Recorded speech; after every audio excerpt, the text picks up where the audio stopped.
This is NewsDesk. Thanks for tuning in. I'm your host, Jason Miller, here today with Dr. David Summers, director of the Summers Institute of Foreign Affairs.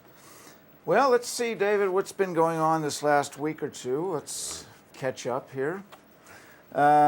First up is Syria. Still problems over in Syria. Let's see, this from The Nation. The term Arab Spring never accurately conveyed the grim conditions of protest in Syria. And now, after government bombardment of Homs and with reports of growing arms supplies to the resistance from neighboring Lebanon and Iraq, the crisis has become truly ominous. The impulse to do something to stop the government repression and aid the opposition is understandable, but arming the resistance is a dangerous idea the administration should reject. This, according to Ahmed Jula of Reuters, carried by The Nation.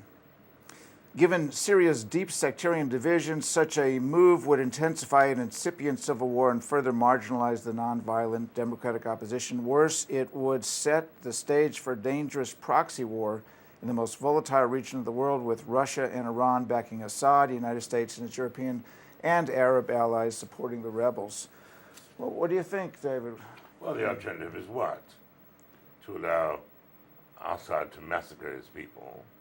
Is that the viable alternative? I mean, in Libya, there was also sectarian division. And you can even see it manifest today in Libya.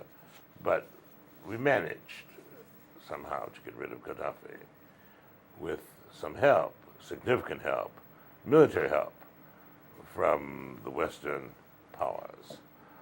I see little alternative here except to do it somewhat surreptitiously, that is to say, to arm the opponents of the regime through Turkey quietly.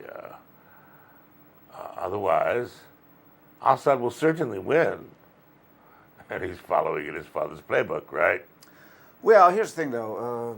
According to the Nation article here, Libya, we didn't have these. We didn't have these nations allied against us on the other side. There wasn't Russia. Iran. There wasn't Iran. Iran was certainly not.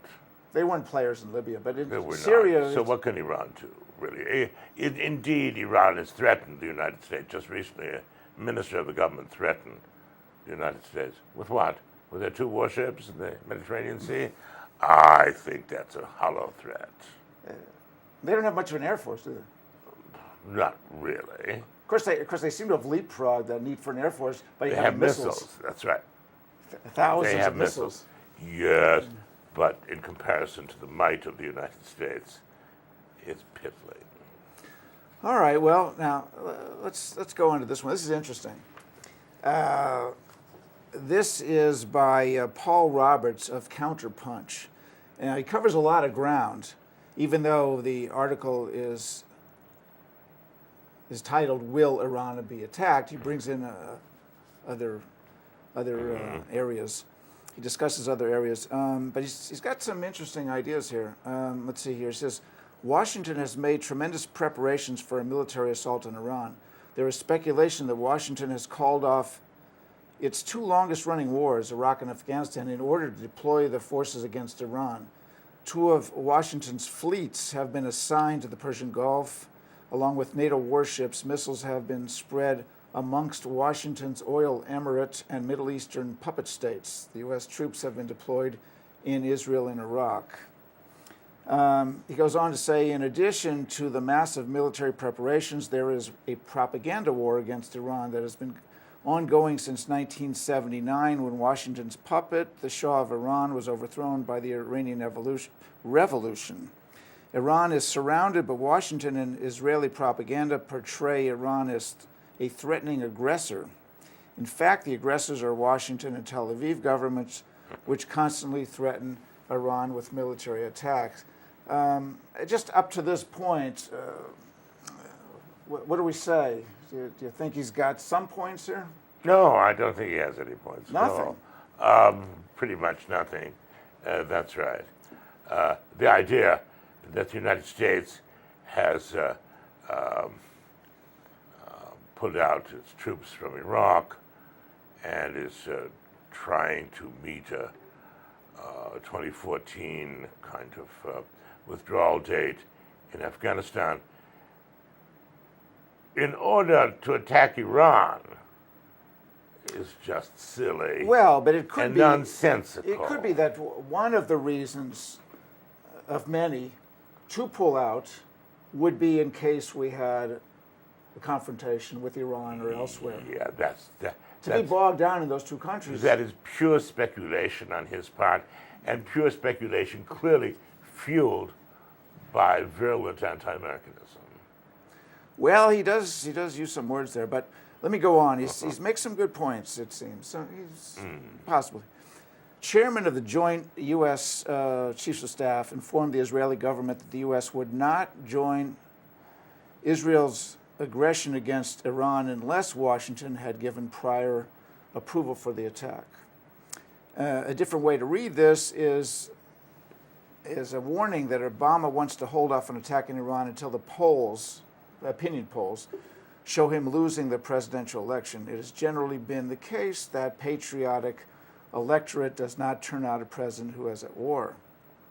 Also, this spring is prime time for attacking Iran because there is a good chance that Russia will be in turmoil because of its March election.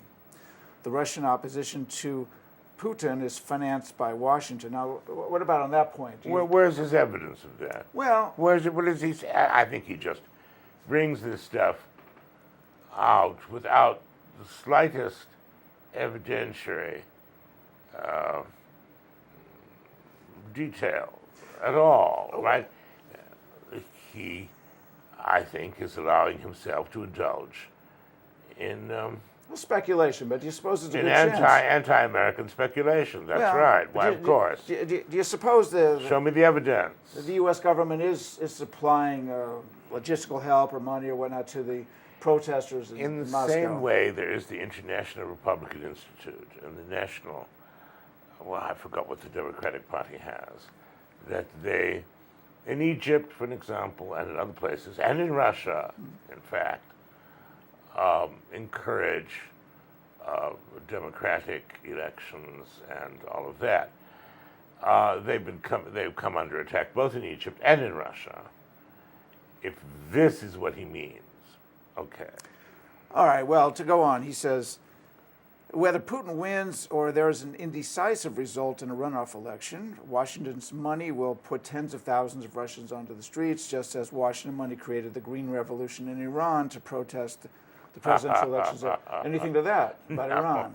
Certainly not. All right. The idea that the United States was responsible for the Green Revolution in Iran is ludicrous, especially since the President of the United States, Mr. Obama, failed, in fact, to give any real support to the Green Revolution. It is that we fault him for.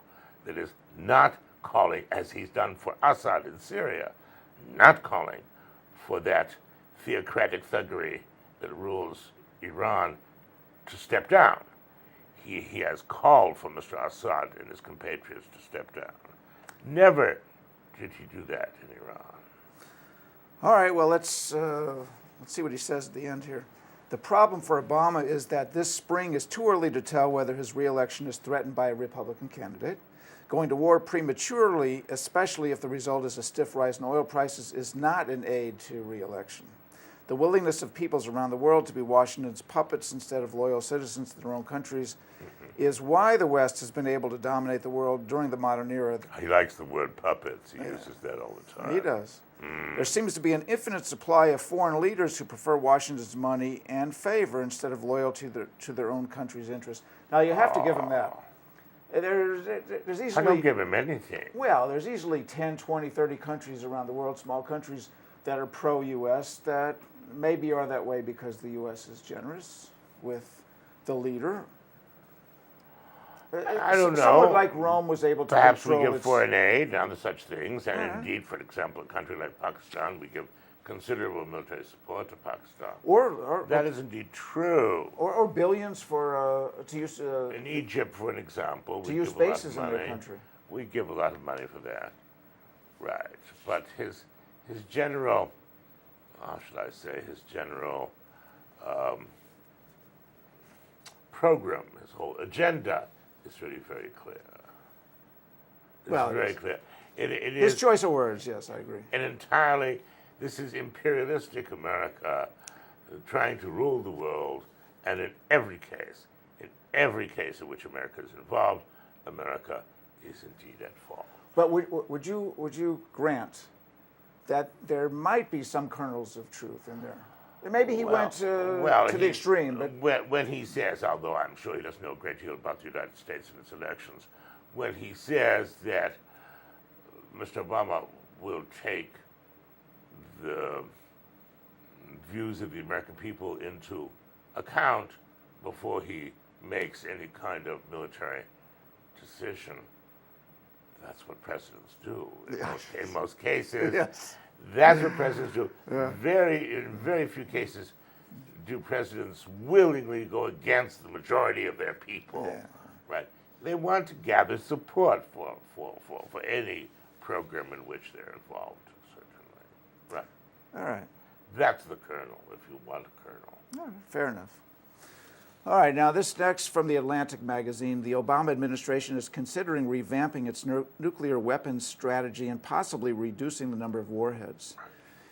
Even before becoming president, Obama said he wanted a re-evaluation of the place that nuclear weapons have in the nation's security equation, that Cold War thinking had to be abandoned, and that we should even look forward to a world free of nuclear weapons sometime in the future. Well, maybe not that, but maybe some arrangement, some accommodation with Russia. There is a bipartisan agreement on this matter.